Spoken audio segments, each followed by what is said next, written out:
లోకానికి నడిపించు లేఖనముల ప్రకారం మా పాప కొరకు మరణించు, సమాధి చేయబడ్డావు.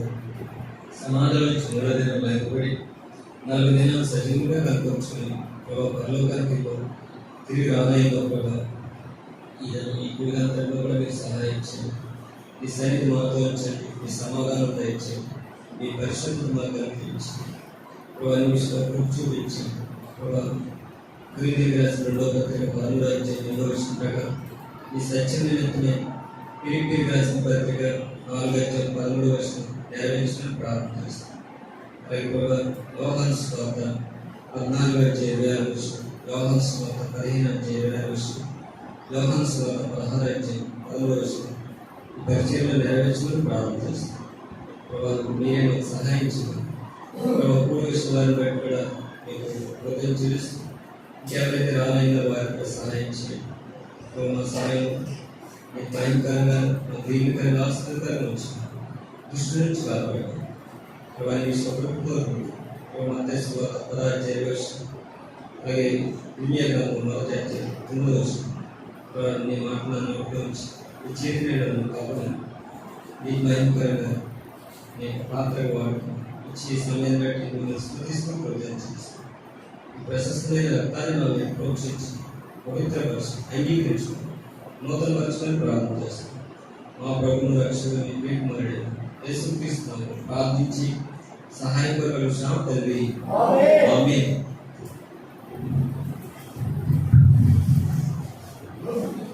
పరిశుద్ధ గ్రంథంలో నుంచి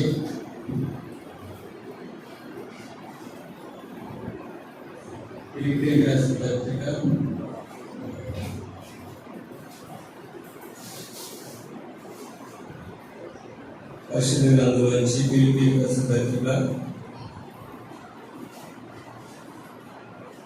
3వ అధ్యాయము 3వ వచనం చదువుకుందాం.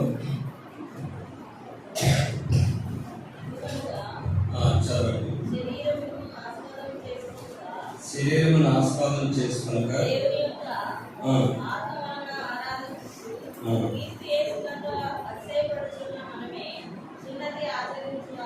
చాలండి. అపోస్తలుడైన పౌలు గారు ఫిలిప్పీయులకు రాసిన పత్రిక 3వ అధ్యాయం 3వ వచనం, ఎందుకనగా శరీరమును ఆస్వాదం చేసుకొనక దేవుని యొక్క ఆత్మ వలన ఆరాధించు. ఈ ఆరాధన సమయము మనం ఎలా ఆరాధించాలంటే దేవుని యొక్క ఆత్మలో ఆరాధించాలి. పౌలు గారికి శరీరాన్ని ఆస్వాదం చేసుకోవచ్చు. ఆ కింద రాయబడ్డది ఏంటి చూడండి, 4వ వచనం, కావాలంటే నేను శరీరాన్ని ఆస్వాదం చేసుకునవచ్చు. మరి ఎవరైనా శరీరాన్ని ఆస్వాదం చేసుకుని దర్శనేయగా నేను మరీ ఎక్కువగా 8వ దినమున సున్నతి పొందింది.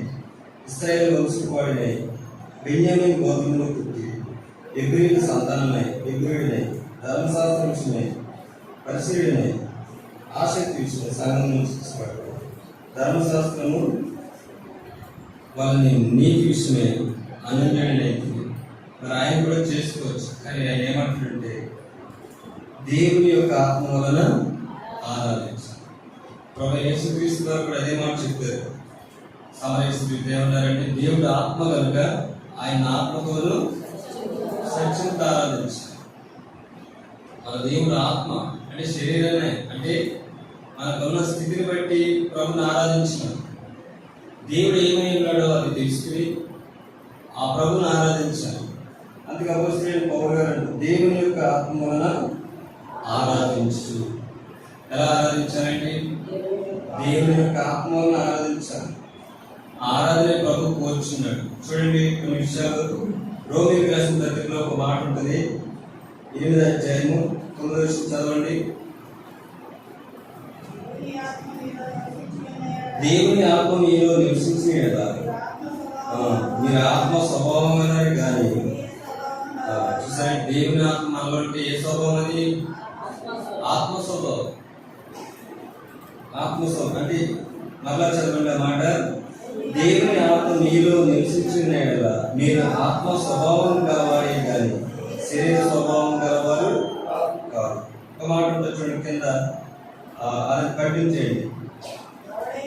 ఎవడైనను క్రీస్తు ఆత్మ లేని వాడైతే, ఈ సమయంలో క్రీస్తు ఆత్మ మనలో లేకపోతే, ఆయన మనలో నివసించకపోతే మనలో ఏ స్వభావం ఉంటుందండి?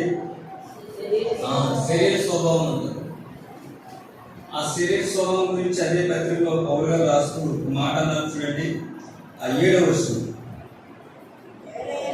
ఏమి అనగా శరీరానుసారమైన మనసు దేవునికి విరోధం. అంటే శరీరానుసారమైన మనసు ఉందనుకోండి, ఆ మనసు దేవుడికి ఎలా ఉంటుందంట? విరోధంగా ఉంటుంది. అందుకే 9వ వచనం, దేవుని ఆత్మ మీలో నివసించిన మీరు ఆత్మ స్వభావం గలవారే కానీ శరీర స్వభావము గలవారు. ఎవడైనా క్రీస్తు ఆత్మ లేని వాడైతే వాడు ఆయన వాడు కాదు. అందుకే స్థానం ప్రాముఖ్యం కాదు కానీ వ్యక్తి ప్రాముఖ్యం. వ్యక్తులు ఎవరు ఉండాలండి? క్రీస్తు ఉండాలి. అందుకే ఫిలిప్పీయులకు రాసిన పత్రిక 3:3 చదువు, దేవుని వలన ఆరాధించాలి, దేవుని ఆత్మ వలన ఆరాధించాలి. దేవుని ఆత్మ. ఈ సమయంలో ఒకప్పుడు మనం ఎలా ఆరాధించాము ఒకసారి లేఖనాలు జరుపుకుని విషయాలు తెలుసుకుందాం చూడండి. మొట్టమొదటిగా కొరింథీయులకు రాసిన 2వ పత్రిక, మొదటి పత్రిక 12వ అధ్యాయం 2వ వచనం, మీరు అన్ని జనులై ఉన్నప్పుడు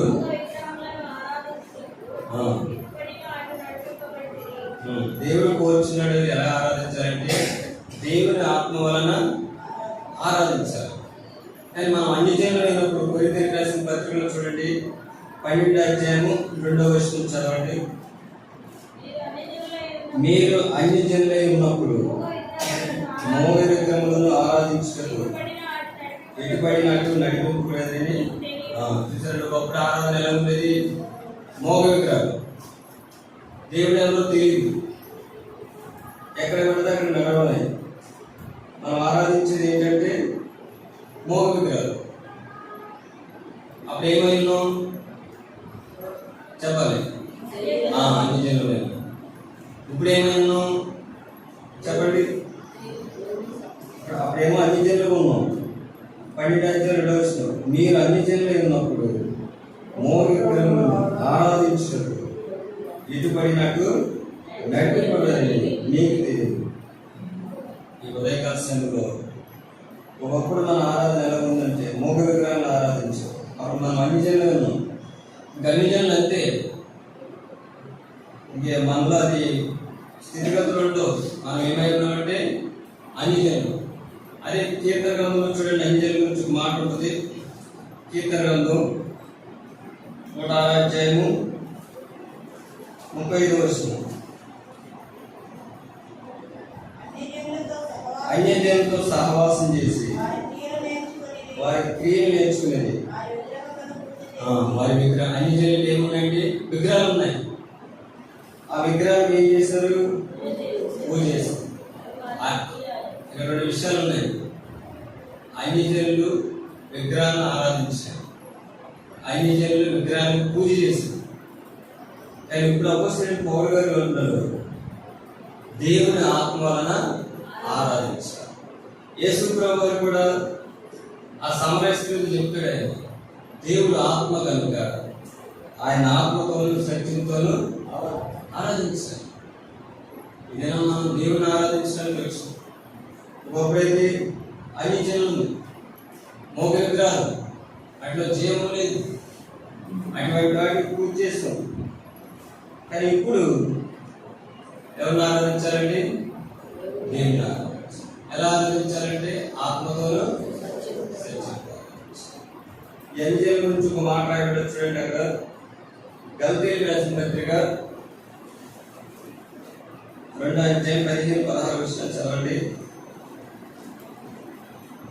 గలతీయులకు రాసిన పత్రిక 2వ అధ్యాయం, మనము జన్మం వలన యూదులనే కానీ అన్య జనులు చేరిన అన్య జనులు ఎవరున్నారండి? పాపులు ఉన్నారు. ఒకప్పుడు మనం అన్య జనులము పాపులు, కానీ యూదులు అలా కాదు, వాళ్ళ జన్మతోనే యూదులు అంటారు. మనం ఎవరు అండి? మనం జన్మ వల్ల మాట చదవండి 15-16. మనము జన్మమున యూదులనే కానీ అన్యజనులు చేరిన పాపులు. అన్యజనులు అంటే పాపులు. అన్యజనులు చేరిన వారు ఎవరండి? పాపులు. అన్యజనులు ఏం పూజిస్తారంటే విగ్రహాన్ని పూజిస్తారు. అన్యజనులు దేన్ని ఆరాధిస్తారంటే మోహ విగ్రహాలను ఆరాధిస్తారు. ఎటు పడితే అటు నడిపి వాళ్ళ స్థలానికి ప్రాధాన్యత ఇస్తారు, విగ్రహానికి ప్రాధాన్యత ఇస్తారు. అయితే దేవుని వాక్యం ఈ రీతిగా చెప్తుంది, దేవుడు ఆత్మలో దేవుడిని ఆరాధించారు. ఎవరినైతే తీసుకుంటాడో మరి ఏం చేస్తారండి? ఆత్మతోలు సత్యంతో ఆరాధిస్తారు. చూడండి, అన్యజనుల గురించి ఒక మాట ఉంది. కీర్తన గ్రంథం 86:10 చదవండి.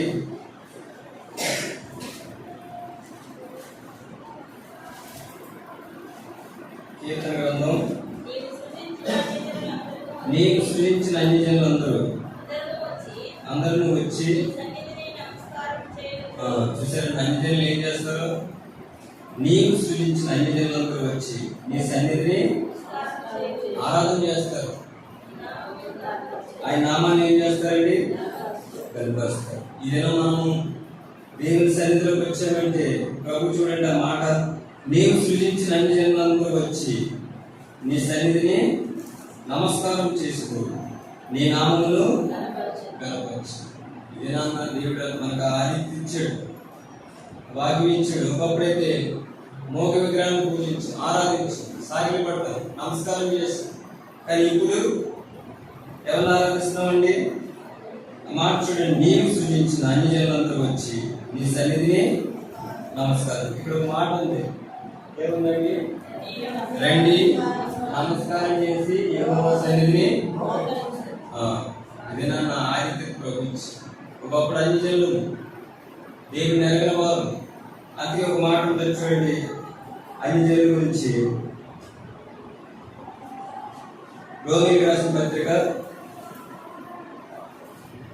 3 ఒక మాట చూడండి, 29వ వచనం.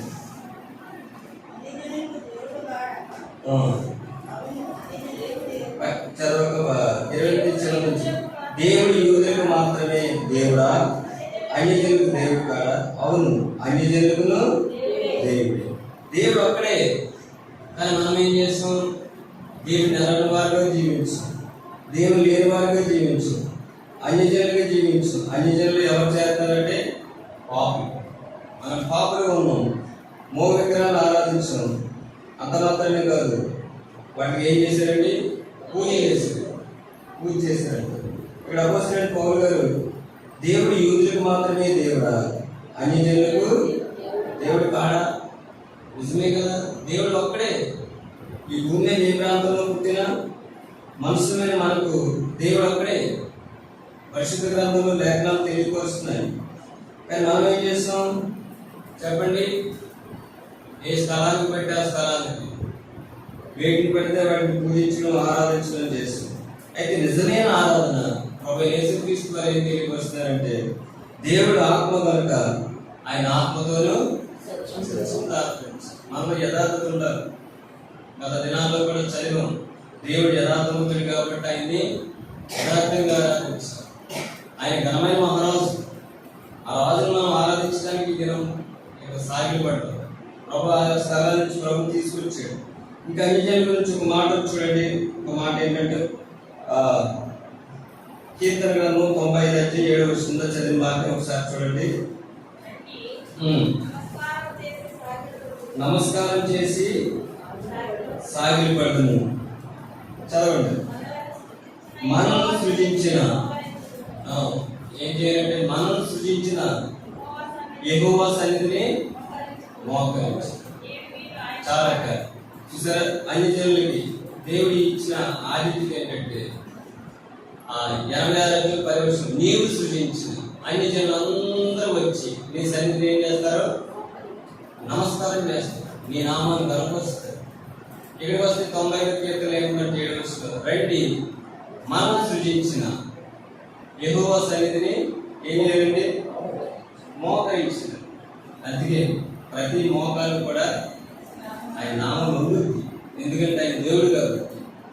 ఈ సమయంలో ఒకప్పుడు మనం అన్యజనులను మోగ విగ్రహాలను పూజించాం. అయితే ప్రభు ఈ దినాన్ని ఆయన సన్నిధికి తీసుకొచ్చి ఆయన ఎదుటికి సాగిలపడటానికి తీసుకొచ్చి దీనికి ప్రభు ఎంత క్రయం చెల్లించాడు.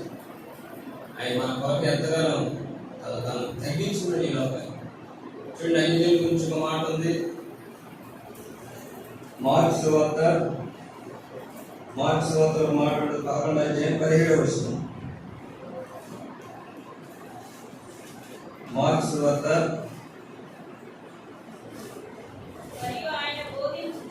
మరియు ఆయన బోధిస్తూ చాలా ప్రభు ఉన్నారండి. 17వ వచనం 11, 17. మరియు ఆయన బోధించు నా మందిరము సమస్తమైన అన్యజనులకు ప్రార్థన. అన్యజనులకు ప్రార్థన. ప్రభు మాట మన ఎడల నెరవేరింది. ప్రభు చెప్తున్నారు, నా మందిరము సమస్తమైన అన్యజనులకు ఏ మందిరం అనేది ప్రార్థన. ఒకప్పుడు దేవుడు లేనివారు, ఇప్పుడు దేవుని మందిరంలోకి వచ్చాం. అందుకే కీర్తనకారుడు మాట్లాడితే 84 చదవండి మాట బాగా. కీర్తన గ్రంథం 84 అధ్యాయము. నీ మందిరంలో నివసించేవారు ధన్యులంట. చాలా అక్కడ ఏముందంటే నీ మందిరంలో నివసించేవారు ధన్యులు. ఈ ధన్యత ఒకప్పుడు మనకు లేదు.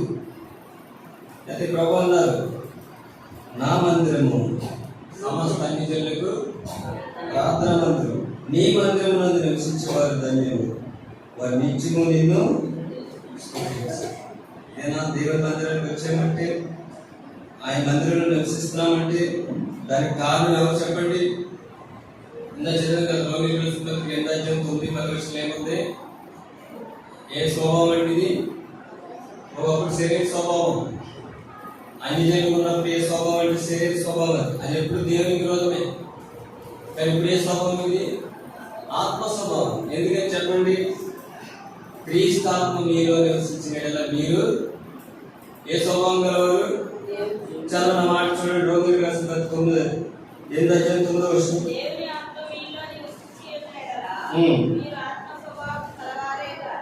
దేవుని ఆత్మ మీలో నివసించిన మీరు ఆత్మ స్వభావం గలవారు. క్రీస్తాత్మ లేని వాడు ఆయన వాడు కాదు. క్రీస్తాత్మ మనలో ఉన్నప్పుడు మనం ప్రభు చెందినవారు. అందుకే దేవుని వలన మనం ఆరాధిస్తున్నామంటే ఆయన ఆత్మ మనలో ఉంటారు. ఎందుకంటే దేవుడు ఆత్మ కనుక ఆయన ఆరాధించేవారు ఆత్మతో రక్షిస్తారు. సమయంలో ఒకప్పుడు అన్యజనులు దేవుని నెరగిన వారు. అందుకే ఎఫెసీయులకు రాసిన పత్రికలో మాట్లాడుతూ 2వ అధ్యాయము. ఎఫెసీయులకు రాసిన పత్రిక 2వ అధ్యాయంలో ఒక మాట చూడండి, అన్యజనుల గురించి 11వ వచనం 2:11. కాబట్టి ముందు శరీర విషయంలో అన్యజనులై ఉంది.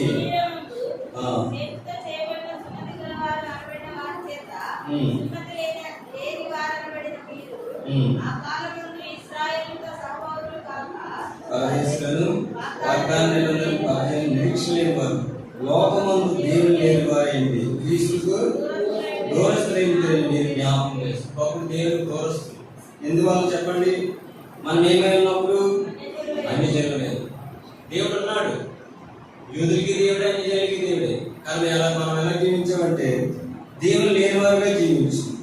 అంత మాత్రమే కదా, అక్కడ ఒక మాట ఉంది, పరదేశులను వాగ్దాన నిబంధనలు పరదనులను నిరీక్షణ లేని వారు, లోకమందు దేవుడు లేని వారేంటి, క్రీస్తుకి దూరస్తులైన జ్ఞాపకం చేస్తాం. అటువంటి మనల్ని ప్రభు ఎక్కడ తీసుకొచ్చాడండి? ఆయన సన్నిధి తీసుకొచ్చాడు. ఆయన మోకరించడానికి తీసుకొచ్చాడు, ఆయన ఆరాధించడానికి తీసుకొచ్చాడు, ఆయన గణపరచడానికి తీసుకొచ్చాడు. ఇదంతా ఊరి మీద జరిగిందా చెప్పండి? దాని వరకు ప్రభు ఎంతో క్రయం చెల్లించాడు. ఒకప్పుడు దేవునికి దూరస్తుంది. అదే ఒక మాట ఉంటుంది చూడండి, అదే మనం చదివిన ఫిలిప్పీయులకు రాసిన పత్రిక 3వ అధ్యాయం 3వ వచనం ఏముంది? చదవండి. ఎందుకనగా శరీరం ఆస్వాదము చేసుకోలేక దేవుని వల్ల. ఇది మన మందిరానికి వచ్చామంటే కేవలం దేవుని వల్లనే. ఒకప్పుడు దూరస్తున్నాం, దేవుడేమో పరిశుద్ధుడు, మహిమగల దేవుడు. ఆ దేవుడు సమీపించాలంటే ఎవరు రాలేరు. దేవుడి దగ్గరికి వెళ్ళి మానవుడు ఏమైపోతాడంటే చనిపోతాడు. ఎందుకంటే దేవుడు పరిశుద్ధుడు, ఆయన దహించి అగ్గినే ఉన్నాడు. అటువంటి దేవుడిని సమీపించాలంటే దేవుడి దగ్గరికి రావాలంటే మనలో ఏముంది చెప్పండి? అన్ని జనులు పాపులను రాయబడ్డది. ఏముంటది పాపులు అంటే? రోమా 3:23 ఏముంది? ఏం భేదం లేదు, అందరిలో పాపం చేసి దేవుని అనుగ్రహించి మహిమను పొందారు. పాపం వల్ల వచ్చి జీతం మరణం. అందరం కూడా మరణానికి పోతారు. పాపం చేసిన వారు దైవగ్రతకు పోతుంది. అటువంటి మనం ఏం చేస్తామంటే ఎటువంటి అట్లా అయిపోతాం. ఎందుకని చెప్పండి? ఏం పూజించడానికి, ఏం ఆరాధించడానికి అంటే మోహ విగ్రహాలు. అయితే ఇప్పుడు లోపల ఎంతోమంది ఉన్నారు చూడండి. ఆయా స్థలాల్లో, ఆ ప్రదేశాల్లో మనం చూసినప్పుడు మనం చూస్తుంటాం, కనబడుతూ ఉంటుంది. అటువంటి వారిని మనం కూడా ఆయన ఇప్పుడు ఏం చేసాడంటే ప్రభు మనం ప్రత్యేకపరిచాడు, మనం పరిశుద్ధపరిచాడు. ప్రభు ఏం చేసినట్టే మనం చదివిన భాగంలో చూడండి. ఆ ఎఫెసీయులకు రాసిన పత్రికలో 1వ అధ్యాయము 1వ వచనం, దేవుని చిత్తం వలన క్రీస్తు యేసు అపోస్తలుడైన పౌలు ఎఫెసీయులను పరిశుద్ధులను, ఒకప్పుడు దేవుడు లేని వారు ఇప్పుడు ఏమయ్యారంటే వాళ్ళు పరిశుద్ధులను, క్రీస్తు యేసునందు విశ్వాసులు అయిపోయారు. ఒకప్పుడు ఏమైనా అన్యజనులు, దేవుడు లేనివారు. కానీ ఇప్పుడు ఏమయ్యారంట? చదవన మాట వల్ల ఎఫెసీలో ఉన్న పరిశుద్ధులను, క్రీస్తు యేసునందు విశ్వాసులు అంటాడు. మనం ఎవరు ఇప్పుడు చెప్పాలి? విశ్వాసులను, పరిశుద్ధులు. ఒకప్పుడు చెప్పాలి అన్యజనులు. ఇంకేమైనా మనం పాపులు, అపవిత్రులు, దేవుడు లేనివారు, శాపగ్రస్తమైన జీవితం. అటువంటి ప్రభు మనల్ని ఏం చేశాడంటే ఆ లేఖనంలో రాయబడిన మాట పెట్టడం విశ్వాసంగా చేశారు. ఎవరినేంటండి? మనుషులు ఎందుకు విశ్వాసం, ప్రభు చేసినందుకు విశ్వాసం వచ్చింది. ఎవరినేంటంటే మన విశ్వాసం దేవుని ఎందుకు. ఈ విశ్వాసం ద్వారా మనం నీతిమంతులుగా తెచ్చిపెట్టాం. ఈ విశ్వాసం ద్వారా మనం ఏం చేయబడ్డామండి చెప్పాలి? రక్షణ పొందాం. ఈ విశ్వాసం ద్వారానే ఇంకేం చేయబడ్డాం? ప్రత్యేకపరచబడ్డాం. అటువంటి అధిక్యత దేవుడు పంపించి ఈ అన్యజనుల కొరకు ప్రభు చెప్తారు. ఒక మాట చూడండి, అన్యజనుల ఒక మాట చదవండి. మీకా గ్రంథం 4వ అధ్యాయం 2 వచనాలు.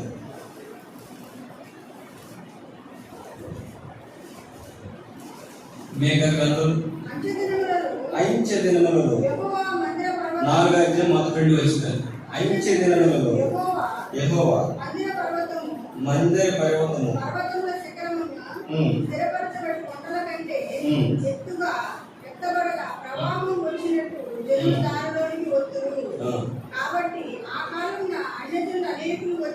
ఎవరు వస్తున్నారంటే ఎప్పుడు రాయబడ్డది మాట చదవన్న వారి మేక గ్రంథం. కాబట్టి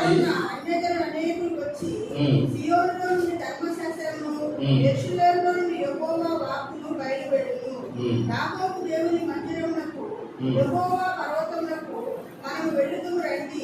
ఆయన తన మార్గముల విషయమై మనకు బోధించును. మనం ఆయన త్రోవలలో నడుచుకుందామని చెప్పుకుంటారండి.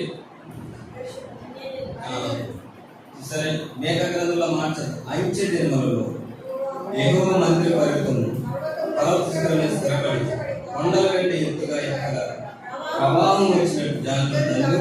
ఎవరిలో? అన్యజనులు.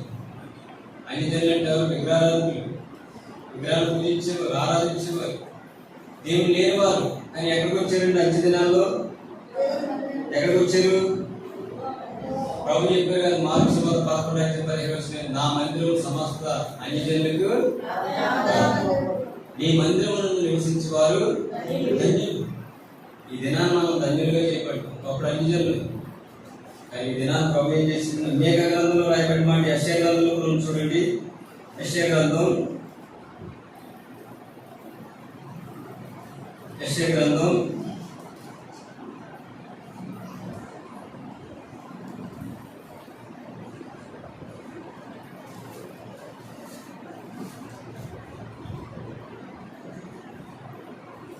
2వ అధ్యాయము 2వ వచనం. ఐచ్ఛ దినములలో పర్వతం పైన పర్వత శిఖరమును స్థిరపరచబడి కొండల కంటే ఎత్తుగా ఎత్తబడును. ప్రవాహం వచ్చినట్టు సమస్త అన్యజనులు దానిలోకి వచ్చేది. ఎవరు వస్తారండి? అన్యజనులు. మనందరూ అన్యజనులే. ఒకప్పుడు యాజకుడికి లేదు. దేవుడు ఏమైతే యెషయా ప్రవక్త ద్వారా మేకా ప్రవక్త ద్వారా సెలవిచ్చిన మాట నెరవేర్చబడదు. మంచి దినాలంటే ఏ దినాలండి చెప్పాలి? ఏ దినాలి? చూడండి, తిమోతికి రాసిన పత్రికలో అపోస్తలుడైన పౌలు గారు రాసిన మాట ఇప్పుడే. తిమోతికి రాసిన పత్రిక 2వ పత్రిక 3వ అధ్యాయం మొదటి వచనం చదవండి. ఆ అంచె దినములలో ఆయన రాశాడు. అంచె దినములలో అపాయకరమైన కాలం వస్తే ఆ అంచె దినాల్లో అన్ని జిల్లా ఎలా వస్తారండి? ప్రవాహం వల్ల వస్తారండి. మనందరూ కూడా ఎటువంటి వారు బట్టి అన్ని జనులు. ఈ అన్ని జనులు దేవుడు ఏం చేస్తుంటే ఆయన మందిరంలో నివసించేవారు ధన్యులు. ఆ ధన్యత మనకు ఇచ్చాడు. ఒక మాట ఉంటారు చూడండి, మనం చదివింది ఎఫెసీయులకు రాసిన పత్రికలో ఇంకేం చేశాడండి ప్రభు? 2వ అధ్యాయము చదవండి 11వ వచనం నుంచి. కాబట్టి శరీర విషయంలో అన్యజనులై ఉండి శరీరమందు చేతిలో చేయబడిన సున్నతి గల వారు అనబడిన వారి చేత సున్నతి లేని వారు అనబడిన వారు మీరు. ఆ కాలమందు ఇశ్రాయేలుతో సంపూర్ణులు కాక పరదేశులను, వాగ్దాన నిబంధన లేని పరజనులను, నిరీక్షణ లేని వారును, లోకమందు దేవుడు లేని వారునై ఉండి. చాలండి. ఒకటి మనం ఏంటంటే దేవుడు లేని వారు. ఇప్పుడు ఏమైనా అదే ఎఫెసీయులకు రాసిన పత్రిక 3వ అధ్యాయం 6వ వచనం చదవండి. ఈ మర్మం ఏదనగా అన్యజనులు సువార్త వలన క్రీస్తు యేసునందు యూదులతో పాటు సమాన వారసులను, ఒక శరీరమందలి సాటి అవయవులను, వాగ్దానములో పాలువారులై ఉన్నారన్నదే. ఇప్పుడు అన్యజనులు మనం ఏమై ఉన్నామండి? ఇప్పుడు చెప్పాలి. సువార్త వలన అంటే దేవుని మందిరంలో ప్రవేశించడానికి మధ్యలో ఏముందంటే సువార్త. ఆ సువార్త ఏమంటే ప్రభువైన యేసుక్రీస్తు. ఈ సువార్త ఏంటి? ఆయన జననము, ఆయన మరణము, ఆయన పునరుద్ధానము, ఆయన ఆహారము, ఆయన రాకడ. ఆయన ఎందుకు చనిపోయాడు? లేఖనముల ప్రకారం మన పాపాల కొరకైనా చనిపోయాడు, సమాధి చేయబడ్డాడు. లేఖనముల ప్రకారం ఆయన 3వ దినాన లేచాడు. ఎందుకు లేకపోయాడంటే చెప్పండి, ఒక మాట చెప్పండి. మొట్టమొదటిగా ఒకప్పుడు అన్యజనులు ప్రభు మనం ఏం చేశాడంటే ఆయన మందిరంలో నివసించి ధన్యులుగా చేశాడు. రెండవది చేసేది ఏంటంటే ఎఫెసీయులకు రాసిన పత్రిక 3వ అధ్యాయం 6వ వచనం ఏముందంటే చదవండి.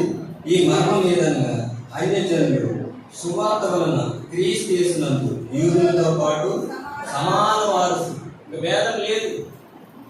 వాళ్ళేమో పరిశుద్ధి, వాళ్ళు ఎలా ఉన్నారండి? యూదులు. మనమేమో అన్యజనులు. పాపులు మరి గలతీయులకు రాసిన పత్రికలో చదువు. వాళ్ళేమో జన్మతోనే యూదులు.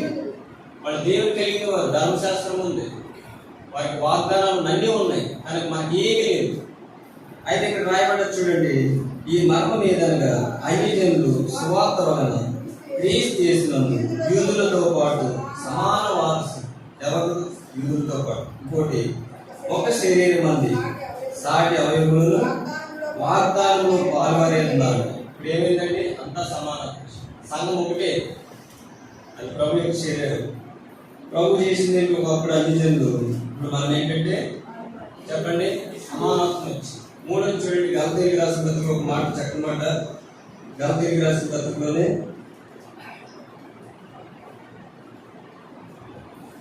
3వ అధ్యాయము 8వ వచనం చదవండి. దేవుడి విశ్వాసం మూలంగా చాలండి. చూసారండి ఆ మాట మళ్ళా చదవ, మళ్ళీ కంటిన్యూ. దేవుడి విశ్వాసం మూలంగా. మూడవది ఏంటంటే అన్యజనులు ఏం చేయబడ్డారండి? నీతిమంతులుగా చేస్తారు. 3 ప్రాముఖ్యమైన విషయాలు మనం గుర్తించాలి. ఒకటి, ఆయన మందిరం మందు నివసించేవారు దేవుని మందిరానికి రావాలంటే ఒకప్పుడు ఆ యోగ్యత లేదు మనకు. కానీ ఇప్పుడు ప్రభు ఏం చేసిందంటే ఆయన మందిరంలో నివసించే ధన్యులు చేసి దీవుకు పాటు. రెండోది చూస్తే యూదులతో పాటు సమాన వారసులు. ఒక శరీరమందు ఏమై ఉంది? పాలువారమై ఉంది. మూడోది చూస్తే అక్కడ ఒక మాట ఉంది, గలతీయులకు రాసిన పత్రిక 3వ అధ్యాయం చదవండి. దేవుడి విశ్వాసం మూలంగా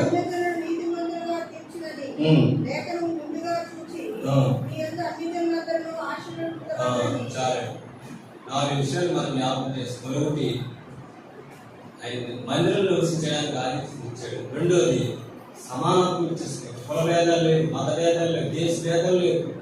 అందరూ ఏంటంటే ప్రభునందు ఒకటే. రంగు భేదాలు ఉండొచ్చు కానీ, ఈ లోకంలో శరీర విషయంలో కుల భేదాలు ఉండొచ్చు కానీ, ఎప్పుడైతే ప్రభు దగ్గరికి వచ్చామో అదేమి లేదు, అంత సమానత్వమే. నేను గొప్ప, నువ్వు తక్కువ, నేను లేదు. లోకంలో ఉంది అది. కులం గొప్ప, కులం తక్కువ, ధనవంతుడు, దరిద్రుడు, ఇవన్నీ లోకంలో ఉన్నాయి. శరీరం అది. కానీ ఎప్పుడైతే క్రీస్తాత్మ మనలో నివసించినప్పుడు అక్కడ ఏం లేదంటే భేదాభిప్రాయాలు ఉన్నాయి.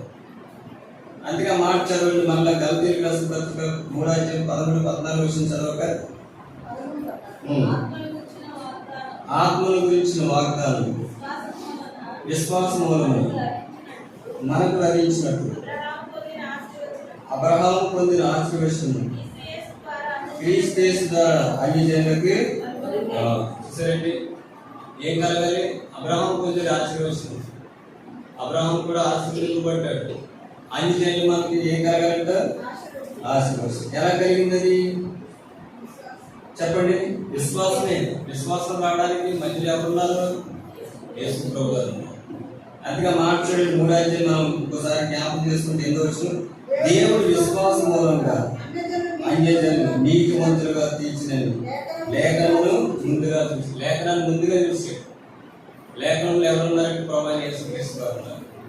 ప్రభు అయిన యేసుక్రీస్తు గారు అన్యజనులు ఏం చేయబడాలి? నీతిమంతులుగా తీర్చబడాలి. నీతిమంతులు అంటే క్రియల మూలంగా కాదు, దేవుని నీతి అనేటువంటి విశ్వాస సంబంధమైన నీతి. ఆ నీతి ఎలా వస్తుంది చూడండి. రోమిలకు రాసిన పత్రిక ఒక మాట ఉంది, 5వ అధ్యాయం 1వ వచనం. కాబట్టి విశ్వాస మూలమున పౌలుగా రాసిన ఈ పత్రిక, గలతీయులకు రాసిన పత్రిక కూడా అదే మాట ఉంది. ఎవరైతే నీతిమంతులుగా తీర్చబడింది? విశ్వాసం మూలం ఎవరు? అన్యజనులు. అన్యజనులు అంటే ఎవరు? దేవుడు లేనివారు, దేవుని నరినవారు, విగ్రహాన్ని పూజించేవారు. కానీ ఇక్కడ రాయబడింది, కాబట్టి విశ్వాసంలో ఉన్న మనం నీతిమంతులుగా తీర్చబడి మన ప్రభు యేసుక్రీస్తు దేవునితో సమాధానం. అందువల్ల ప్రభు ఏం చేశాడు? 4:25 ఆయన మన అపరాధం నిమిత్తమే అప్పగింపబడి మనం నీతిమంతులుగా తీర్చబడితే లేక. చూసారండి, అన్యజనులు ఎక్కడ ఉండాలి? దేవుని దూరస్తులు, దేవునికి సంబంధం లేదు. ఆ మందిరానికి దేవునికి అసలు సంబంధం లేదు. ఒకప్పుడు మనం ఎక్కడండి? ఏ స్థలాల్లో ఉండేవాళ్ళు? ఏంటి పూజించేవాళ్ళు? విగ్రహాలు. కానీ ఇప్పుడు ఎక్కడికి వచ్చాం? దేవుని మందిరంలో నివసం చేసాం. రెండోది, యూదులకి మనకి ఏం లేదు, సమానత్వం లేదు, సహవాసం లేదు. ఉదయన సమరస్త్రీ అంటారు ప్రభుత్వం.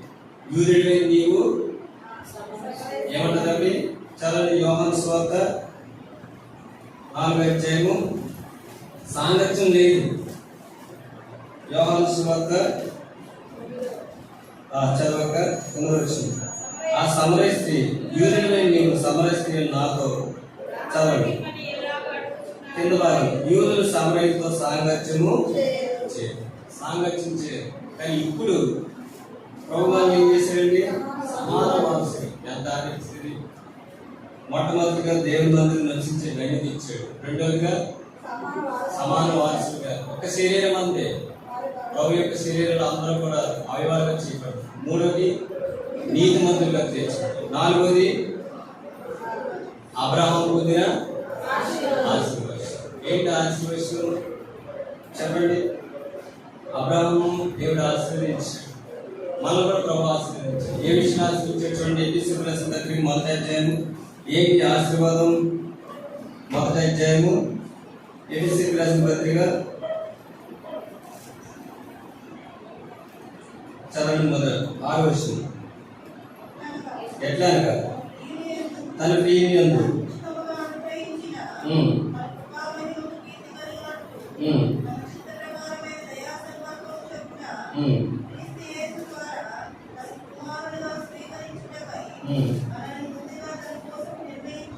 ఇక్కడ రెండు విషయాలు ఉన్నాయి. ఏంటంటే యేసుక్రీస్తు ద్వారా తనకు కుమారులుగా ఒకటి. రెండవది ఏముందంటే మనల్ని ముందుగా తన కోసం నిలిచి మనం తన ఎదుట పరిశుద్ధులను నిర్దోషులను మనం నిర్దోషులుగా నిలబెట్టాడు. రెండవదిగా చూస్తే పరిశుద్ధులుగా చేసాడు. మూడవదిగా కుమారులుగా చేశాడు. ఇది ఆశీర్వాదం. కుమారుడు ఎవరు కుమారులండి? దేవుని కుమారుడు. ఒకప్పుడు లేదు యానికగా, ఇప్పుడు ఎవరు బట్టి మనం దేవుని కుమారుడు. అందుకే దేవుని ఆత్మ చేత ఎంతైతే నడిపించబడుతుందో వాళ్ళందరూ ఎవరండి? దేవుని కుమారుడు. ఆ దేవుని కుమారుడు ఇదేనా ఎవరిని ఆరాధిస్తారు? చెప్పాలి. తండ్రిని ఆరాధిస్తారు. ఎప్పుడు ఆరాధిస్తారు? క్రీస్తాత్మ మనలో ఉన్నప్పుడే ఆరాధిస్తారు. ఎందుకంటే ఫిలిప్పీయులకు రాసిన పత్రిక 3:3 చదివాం. ఏమని ఉందంటే అక్కడ చెప్పండి. శరీరాన్ని ఆస్వాదం చేసుకునక దేవుని ఆత్మ వలన, దేవుని ఆత్మ వలన ప్రభువుని ఏం చేస్తామండి? ఆరాధిస్తాం. అన్ని జనులు మనకి ప్రభువు ఇచ్చిన ఆధిక్యం ఏంటంటే దేవుని మందిని నివసించడానికి ధన్యంగా చేశాడు. రెండోది సమానత్వం ఇచ్చాడు. మూడోది నీతి మంది. నాలుగోది అబ్రహాం పొందిన ఆశీర్వచనం మనకు ఇచ్చాడు. ఇది పొందడానికి ప్రభు ఏం చేశాడంటే ఆయన మన కొరకు గలతీయులకు రాసిన పత్రిక 3వ అధ్యాయం చదవనప్పుడు గలతీయులకు రాసిన పత్రిక 3వ అధ్యాయం 14-15 వస్తుంది.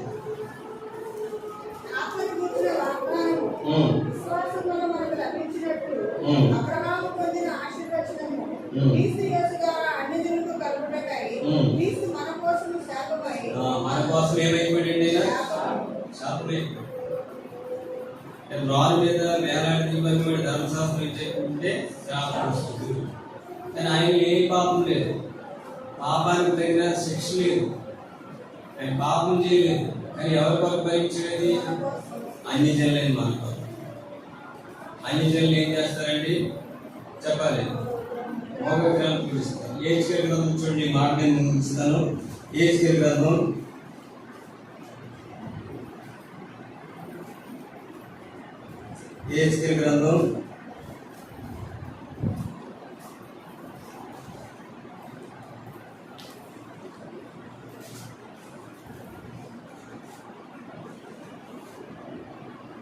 23వ అధ్యాయము 49వ వచనం. నేనే యెహోవానని మీరు తెలుసుకున్నట్లు మీ కామముతో శిక్షకుడు విగ్రహములను పూజించిన పాపం మీరు మనం చేసాం. పాపం విగ్రహాన్ని పూజించడం, విగ్రహాన్ని ఆరాధించడం ఏంటంటే అది పాపం. ఆ పాపం గురించి ప్రకటనగా 28 రోజులు కూడా ఉంది. విగ్రహారాధకులు అందరూ ఎక్కడికి వెళ్ళాలి? కానీ ఎవరు భరించారు? యేసు ప్రభువు భరించారు. మన పాపాల కొరకు ఆయన ఉమ్మేయించుకున్నాడు, చంపదలు కొట్టించుకున్నాడు. సొగసు లేకుండా, స్వరూపం లేకుండా ఆ రాన్ మీద వేలాడాడు.